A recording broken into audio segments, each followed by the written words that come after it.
بسم اللہ الرحمن الرحیم۔ بسم اللہ الرحمن الرحیم، الحمدللہ رب العالمین والصلاة والسلام علی رسولہ محمد وآلہ واصحابہ اجمعین، اما بعد۔ سنن ترمذی جلد اول سبق نمبر 70۔ آج کے سبق کا عنوان ہے پاؤں کو 3 مرتبہ دھونے کی احادیث۔ امام ترمذی رحمۃ اللہ علیہ ترتیب وار احادیث ذکر فرما رہے ہیں۔ اس سے پہلے ابواب امام ترمذی رحمۃ اللہ علیہ نے ذکر کیا ہے کہ وہ احادیث جس میں 1 مرتبہ اعضاء کے دھونے کا حکم ہو، اس کے بعد پھر وہ باب ذکر کی ہے کہ جس میں 2 مرتبہ اعضاء کے دھونے کا ذکر ہو، اور تیسرے باب میں وہ احادیث ذکر کر رہے جس میں 3 مرتبہ اعضاء کے دھونے کا ذکر ہو۔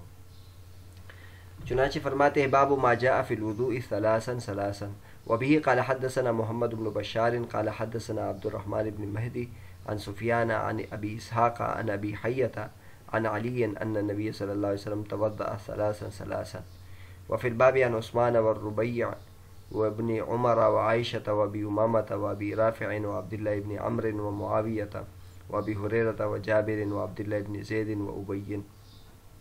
قال ابو عيسى حديث علي احسن شيء في هذا الباب واصحه، والعمل على هذا عند عامة أهل العلم أن الوضوء يجزئ مرة ومرتين أفضل، وأفضله 3 وليس بعده شيء. وقال ابن المبارك لا آمن إذا زاد في الوضوء على 3 أن يأثم. وقال أحمد وإسحاق لا يزيد على 3 إلا رجل مبتلا۔ یہ باب ہے ان حدیث کے بارے میں جس میں وضو کے بارے میں 3 مرتبہ اعضاء کے دھونے کا ذکر ہو۔ ہمیں حدیث بیان کی محمد بن بشار نے، وہ فرماتے کہ ہمیں حدیث بیان کی عبد الرحمن بن مہدی نے، وہ سفیان سے نقل کرتے، وہ ابو اسحاق سے نقل کرتے، اور وہ ابو حیہ سے نقل کرتے، وہ حضرت علی رضی اللہ تعالیٰ عنہ سے نقل کرتے ہیں کہ نبی کریم صلی اللہ علیہ وسلم نے فرمایا، نبی کریم صلی اللہ علیہ وسلم نے وضو کیا 3 مرتبہ۔ اور اس باب میں حضرت عثمان رضی اللہ تعالیٰ عنہ، ربیع رضی اللہ تعالیٰ عنہ و ابن عمر رضی اللہ تعالیٰ عنہ، حضرت عائشہ، ابو امامہ، ابو رافع، عبداللہ بن عمر، معاویہ، ابو ہریرہ، جابر، عبداللہ بن زید اور ربیع ابن کعب رضی اللہ تعالیٰ عنہم سے حدیث منقول ہے۔ امام ترمذی رحمۃ اللہ فرماتے ہیں حضرت علی رضی اللہ تعالیٰ عنہ کی حدیث اس باب میں سب سے زیادہ اچھی حدیث ہے اور سب سے زیادہ صح حدیث ہے، اور اس پر عام اکثر اہل علم کا عمل ہے کہ وضو 1 مرتبہ بھی کافی ہو جاتا ہے، اور 2 مرتبہ کرنا افضل ہے، اور اس سے بھی افضل 3 مرتبہ ہے، اور 3 مرتبہ کے بعد کچھ نہیں ہے۔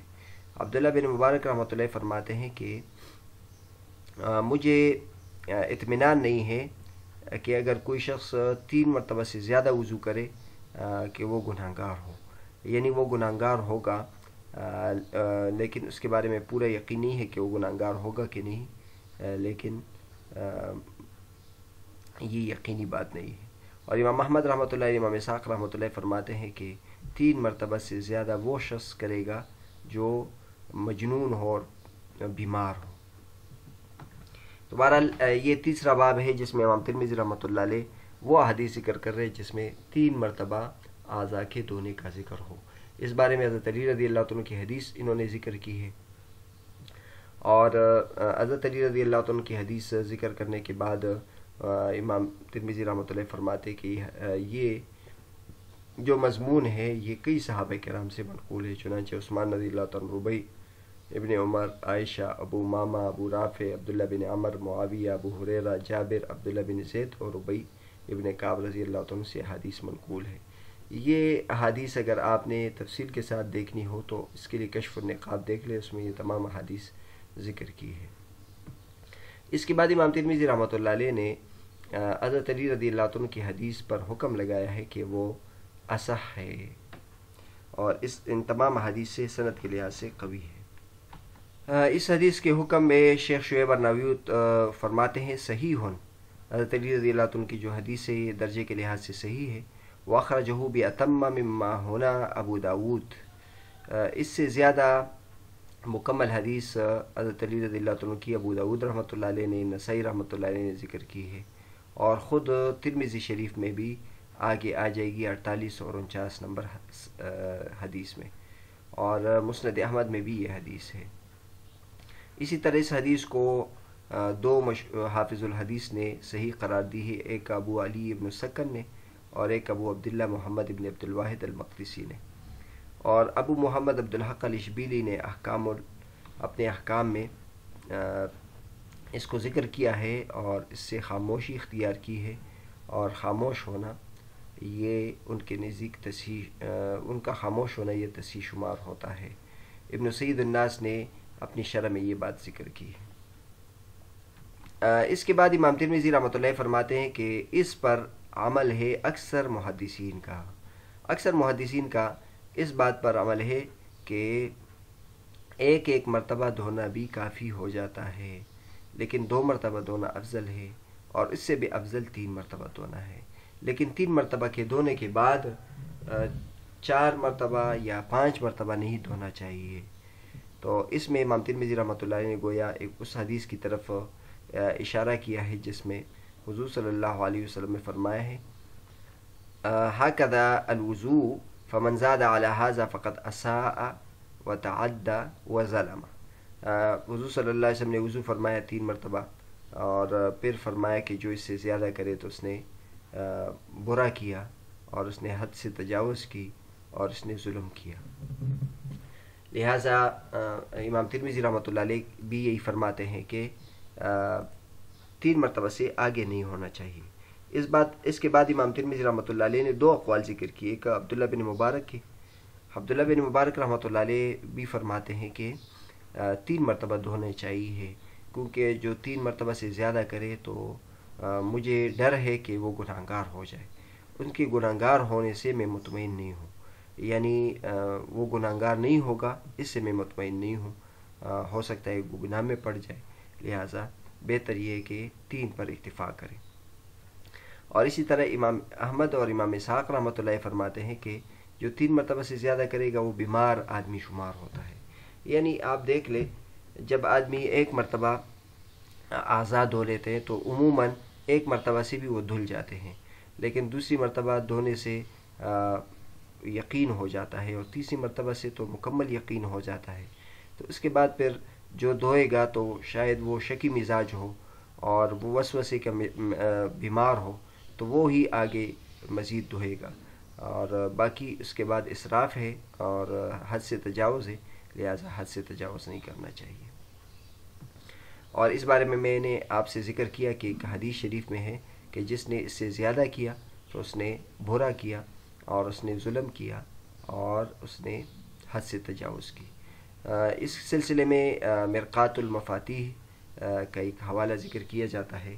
ورنہ دوسری طرف اگر ہم دیکھ لیں تو بعض حدیث سے زیادہ دھونے کی فضیلت معلوم ہوتی ہے کہ جو آدمی جتنا زیادہ وضو کے اعضاء کو اچھے طریقے سے دھوئے گا تو قیامت کے دن اس کے اعضاء زیادہ چمکیلے ہوں گے. تو یہ ان کی عبارت نقل کرتے اس میں ان احادیث کے درمیان تطبیق ہو جاتی ہے. وہ فرماتے ہیں کہ جو 3 سے زیادہ دفعہ دھو لے تو وہ اس نے برا اس لیے کیا کیونکہ اس نے سنت چھوڑی. سنت یہ ہے کہ 3 پر 3 دھوئے جائے، 3 مرتبہ دھویا جائے. اور اس نے حد سے تجاوز اس لیے کی کیونکہ اس نے زیادہ پانی لیا. اور ظلم اس نے اپنے آپ پر اس لیے کی کہ کیونکہ اس نے نبی کریم صلی اللہ علیہ وسلم کی مخالفت کی، یا یہ ہے کہ اس نے اپنے آپ کو تکایا بغیر ثواب کے کام میں، اور یا یہ ہے کہ اس نے پانی ضائع کیا بغیر فائدے کے. اس کے بعد انہوں نے لکھا ہے کہ ابن ملک رحمۃ اللہ علیہ نے لکھا ہے کہ نبی کریم صلی اللہ علیہ وسلم نے ان 3 کلمات کے ساتھ اس کی مذمت اس لیے کی ہے تاکہ اس پر سخت نکیر کا اظہار کریں اور سخت طریقے سے اس کو روکیں. اس کے بعد امام ملا علی قاری رحمۃ اللہ فرماتے ہیں کہ حافظ الدین نصفی نے لکھا ہے کہ یہ گناہ اس وقت ہوگا جب کہ وہ اس اعتقاد کے ساتھ اضافہ کرے گا کہ سنت یہ ہے، یعنی وہ یہ سمجھے کہ 4 مرتبہ دھونا 5 مرتبہ دھونا بھی سنت ہے، تو پھر یہ ناجائز ہوگا کیونکہ سنت اس طرح نہیں ہے. ہاں اگر اس نے اطمینان قلب کے لیے مزید اطمینان قلب کے لیے 4 مرتبہ یا 5 مرتبہ دھویا ہے یا دوسرے وضو کی نیت سے، تو پھر اس میں کوئی حرج نہیں ہے، کیونکہ دوسری حدیث میں حضور صلی اللہ علیہ وسلم نے فرمایا دع ما یریبک الی ما لا یریبک، جس چیز میں تمہیں شک ہو تو اس شک کو چھوڑو اور یقین پر عمل کرو. لہٰذا اگر کسی کو شک ہو کہ میرے اعضاء مکمل طور پر صاف نہیں ہیں، دھلے نہیں ہیں، تو وہ 4-5 دفعہ بھی دھو سکتے ہیں. لیکن اس پر مولا علی قاری رحمۃ اللہ رد کرتے ہیں اور وہ کہتے ہیں اما قولہ لطمانینۃ القلب عند شک، ان کا یہ کہنا کہ 4 مرتبہ یا 5 مرتبہ دھونا طمانینۃ قلب کے لیے جائز ہے، تو میں کہتا ہوں کہ جب 3 مرتبہ انسان دھو لیتا ہے تو اس کے بعد پھر شک نہیں ہے. اور اگر اس کے بعد بھی کسی کو شک ہوتا ہے تو پھر اس شک کی کوئی انتہا نہیں ہے، کیونکہ یہ تو وسوسہ ہے اور وسوسہ ختم نہیں ہو سکتا. اور اسی وجہ سے ابن مبارک رحمۃ اللہ علیہ نے ظاہر حدیث کو لیا ہے اور ان کا قول ہے لا منو اذا زاد علی الثلاث ان یأثم، یعنی مجھے اطمینان نہیں ہے کہ وہ گناہگار نہیں ہوگا، یعنی گناہگار ہو جائے گا. اسی طرح امام احمد اور اسحاق رحمۃ اللہ فرماتے ہیں کہ کوئی بے وقوف اور پاگل شخصی اس پر اضافہ کرے گا، یعنی اس کا گمان یہ ہوگا کہ زیادہ کر کے میں اپنی دین میں احتیاط پر عمل کروں گا، حالانکہ اس میں کوئی احتیاط نہیں ہے. ابن حجر رحمۃ اللہ فرماتے ہیں کہ ہم نے کئی ایسے وسوسوں والوں کو دیکھا ہے جو اپنے ہاتھ کو 200 سے بھی زیادہ دفعہ دھوتے ہیں. اور یہ آپ حضرات نے بھی دیکھا ہوگا، ہم نے بھی دیکھا ہے، جو وسوسے والے ہوتے ہیں وہ 200-300 دفعہ گھنٹوں وہ وضو کے لیے بیٹھے رہتے ہیں. تو لہٰذا نبی کریم صلی اللہ علیہ وسلم نے جو بات کی ہے اسی پر رکنا چاہیے. یہاں تک حافظ الدین نصفی کا یہ قول ہے کہ اگر دوسرے وضو کی نیت کے ساتھ یہ زیادہ دھوئے تو ثواب ملنے کی امید ہے. تو اس کا جواب یہ ہے کہ جب ایک وضو سے کوئی عبادت کی نہیں ہے تو یہ وضو علی الوضو جائز نہیں ہے، اس کے لیے تجدید مستحب نہیں ہے. تجدید تو اس وقت ہوگا جب کہ ایک مرتبہ وضو مکمل کر لے اور پھر وضو کے مکمل کرنے کے بعد اس سے کوئی عمل کرے، پھر اس کے بعد تجدید کرے. وضو کے درمیان میں وضو تو نہیں ہو سکتا. اور جہاں تک ان کا یہ قول ہے کہ اس میں نبی کریم صلی اللہ علیہ وسلم نے فرمایا کہ شک کو چھوڑو، تو ہم یہ کہتے ہیں کہ شک تو اس کا یہ فعل شک ہے کہ وہ 3 مرتبہ دھو لیا ہے، اب اس میں تو یقین ہو گیا کہ وہ جگہ دھل گئی ہے اور وہ اعضاء دھل گئے ہیں، لیکن یہ شک پر عمل کر رہا ہے. تو شک کو چھوڑنا یہ نہیں ہے کہ یہ 4تھی دفعہ دھوئے 5ویں دفعہ دھوئے، بلکہ شک یہ ہے کہ یہ اٹھ جائے اور اس پر یقین کرے کہ میرے اعضاء دھل گئے ہیں. اور یہی شارع نے نبی کریم صلی اللہ علیہ وسلم نے بیان کیا ہے تاکہ اس سے وسوسے سے رک جائے. نبی کریم صلی اللہ علیہ وسلم نے جو یہاں یہ کہا ہے کہ جو 3 دفعہ کے بعد دھوئے تو اس نے ظلم کیا، اس نے بے احتیاطی کی اور اس نے گناہ کا کام کیا ہے. تو یہ اسی مقصد کے لیے ہے کہ اس نے شک پر عمل کیا ہے.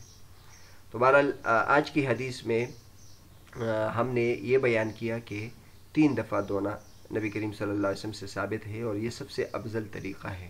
لیکن جو باقی طریقے ہیں، کوئی 2 مرتبہ دھوئے یا 1 مرتبہ دھوئے تو وہ بھی کافی ہو جاتا ہے.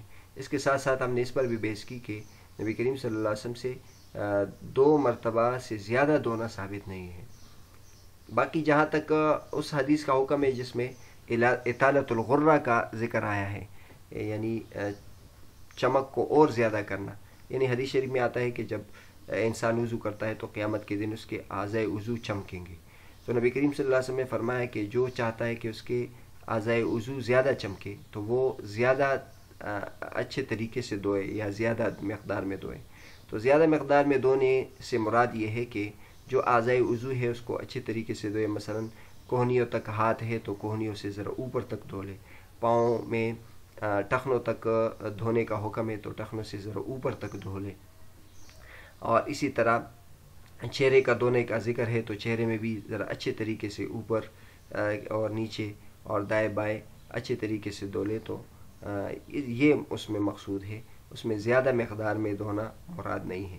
زیادہ مقدار میں دھونے کی جو حدیث ہے وہ آپ کے سامنے ذکر کی ہے کہ 3 مرتبہ سے زیادہ دھونے سے پرہیز کرنا چاہیے.